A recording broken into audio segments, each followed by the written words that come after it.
les gens qui sont avec vous, est-ce que vous n'avez pas tout le temps en tête vos analyses théoriques pour penser la pratique des gens qui sont autour de vous?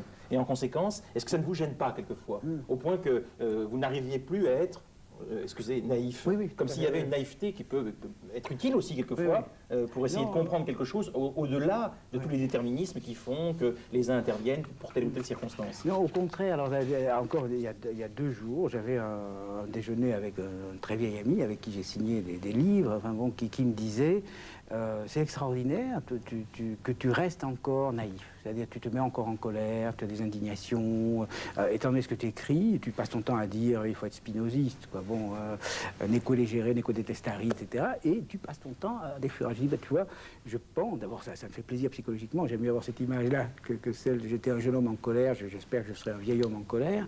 Bon, et c'est une fait de fidélité à l'idée que j'ai de moi. Bon, ça c'est sûrement un petit peu de narcissisme, c'est comme ça.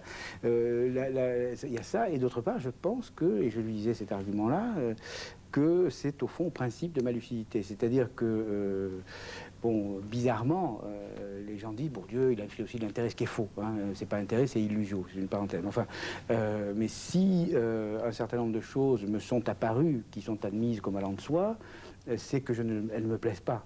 Si le monde intellectuel m'apparaît dans tout ce qu'il a de mercantile, de mercenaires, de trafic de compte-rendu, trafic d'influence, enfin des renvois d'ascenseur, enfin, si tout ça me débecte, enfin, pour dire les choses comme elles sont, pour des raisons obscures, bon, c'est sans doute pour ça que je suis lucide. Bon, autrement dit, les gens qui diraient il a une philosophie cynique, donc il est cynique, enfin, c'est le monde à l'envers. De même que je dis ça à propos de Goffman, c'est plus facile de le dire pour moi.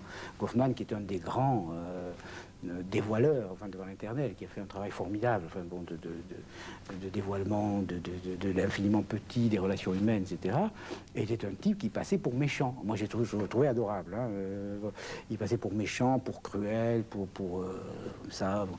Et simplement, c'était un type qui souffrait affreusement du monde social, bon, pour qui le monde social est quelque chose de très dur à vivre.